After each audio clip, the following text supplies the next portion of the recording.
My hobbies and interests, I read a lot, and I listen to a lot of podcasts.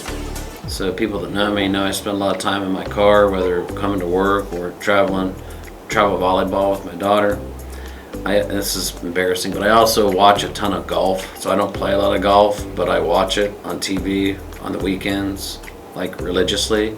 So I just watch a lot of golf. I listen to a lot of, when it comes to listening to podcasts, I listen to a lot of leadership podcasts. So anything from Inc.com or Forbes, I listen to a lot of those. I also listen to Chris Guillebeau's podcast, and has to do with creating small businesses or entrepreneurship. So I've found over the years that listening to podcasts like that have helped me think differently when it comes to education and really work with kids and try to take some of their ideas and see a vision for them. And then finally, recently my wife's been listening to a lot of mystery or investigative podcasts on like homicides, different things like that. So I listen to those. I'm not sure I'm really willing to, but I have to sometimes when I'm in the car. I love Lynchpin. That's one of my favorite books by Seth Godin. Ask me very quickly. I do love Leaders Eat Last, so our administrative team just read that by Simon Sinek, Leaders Eat Last.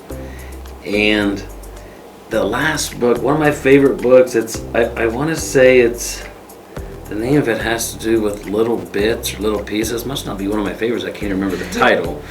But that'd be the third book. That's another one of my favorites. It's about looking at things in small pieces and then putting them together to make change. I also like Switch by the Heath brothers. So my family life, again, I talked about volleyball. So every weekend I'm usually traveling around to volleyball, different places. I have to go to Michigan this upcoming weekend. So I do a lot of traveling.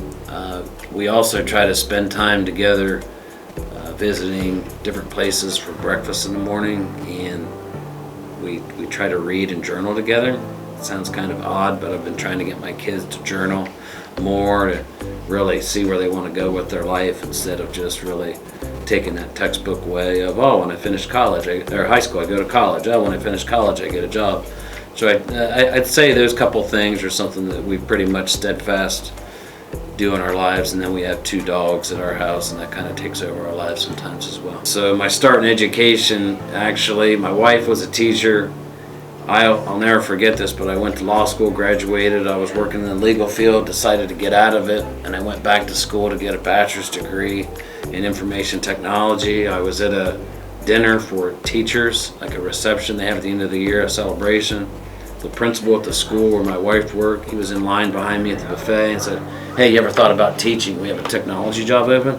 And I was like, "No, my mom taught for 25 years and she looked miserable every day she came in from school. I don't want to teach."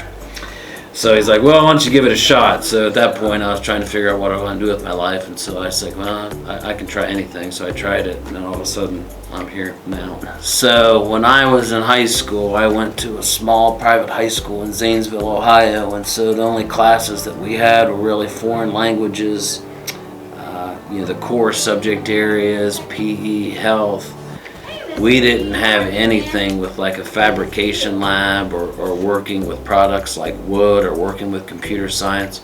So anything in our applied tech classes, I would have eaten up, because now as I get older, I love doing things with my hands and working with my hands. And so those classes that we offer down there, that would have been right up my alley. When it comes to advice, I say step outside the norm and just that textbook life that I think probably our students' parents have had, I've had.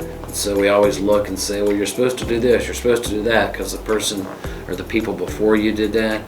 I'd say step away from that a little bit and try some things different while you're young, because if not, you'll get to be my age in your 40s and like, man, I wish I would have done that earlier, seeing how things would have turned out.